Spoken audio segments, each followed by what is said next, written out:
Next week, the top GOP contenders face off in the second presidential debate, trying to elbow into prominence and snatch that party nomination. Coming out shiny will take charm and strategy, and who better to offer guidance than Dana Perino, co-host of The Five, former White House press secretary for George W. Bush, and the author of Dana's Do's and Don'ts seen right here on this very program. So we have a lot of known quantities from the first debate. There were things that some people did right, other things people didn't do so well. So let's get into the do's first. All right.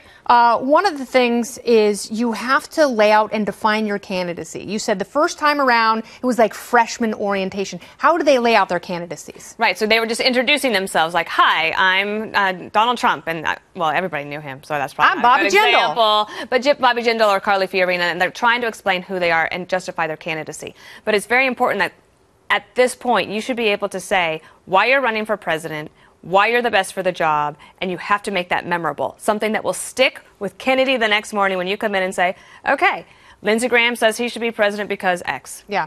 And that's hard to do with 17 candidates. And you do have to go to the next level. We know who you are. We get it. But how are you going to make this world better? How are you going to put money in my pocket? How are you going to put a job in my column? All right, you say that these candidates have to lock down answers for big news from the past month. Do they lack in that, some of them? Well, I think that if anybody comes and they don't have something to definitively say about the term anchor baby, or deporting 11 million illegals, Planned Parenthood, even Kim Davis, the Kentucky marriage license clerk, all of those things are going to be on the minds of the moderators because it's been in the news. It might not have any particular bearing on how you would run the country, but it will be news, and so they have to be able to lock those answers down. And you have to have an answer at the ready. I mean, that's the kind of thing where you have to define your candidacy with these big things to show that you're in the moment, you're paying attention to the news, and you also have an overall philosophy that you can apply anywhere at any time. That's right. All right, so Donald Trump is a great counterpuncher. A lot of people were ready with an attack. They were not ready when he fired back, and you said you have to prepare for a moment of strength against Trump. How do you do that? Well, I think that one of the things that is so important is if you see a front runner who is really running away with the nomination at this point, with about 5 months to go before the first vote is cast, if you are down in the 1%, I mean, you got to figure out a way to punch up. Yeah. And it has to be something that actually lands. You can't swing and miss. Not with him. But it's also not something that you can necessarily plan. I mean, you can have a couple of rehearsed lines that you can use for a debate, but one of the things people love about Donald Trump is they say, well, he's just himself. He's authentic. He doesn't have any poll-tested answers. And you think he does? No, I don't. All right, but he also hits people where... I don't think they're poll-tested. Yeah. But I think he has an amazing ability, his instincts about what people want to hear. Yeah. Regardless of how things could turn out in the future, he's got an amazing ability to tell you exactly what you want to hear. And what really hurts people. You know, he says that Rand Paul is weird. He says that Jeb Bush has low energy. He talks about Carly Fiorina's face. You can argue that some of these things aren't fair, but they solidify a perception against his opponents immediately. They have not been able to do that about him. And we'll see if any of these candidates are able to do that the next time around. Let's get to... I would use unstable.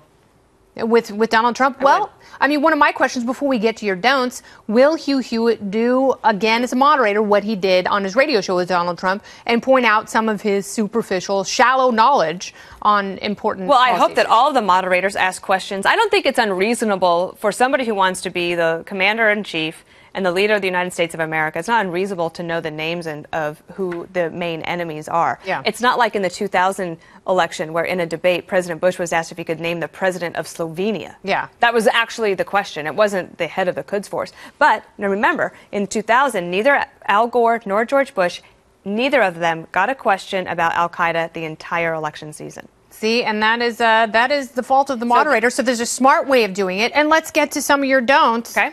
Don't attack the moderators. I think that's... I don't like it. No, but and that's something that people think they should be doing. Maybe they think they should go negative, but you say that backfires. I think it backfires for me. Remember, women make up 53% of the votes, okay? I don't like it when you attack, when a moderator is attacked unnecessarily. That doesn't mean to me that there aren't instances where you should push back. For example, should Romney have pushed back against Candy Crowley in that debate? Yes.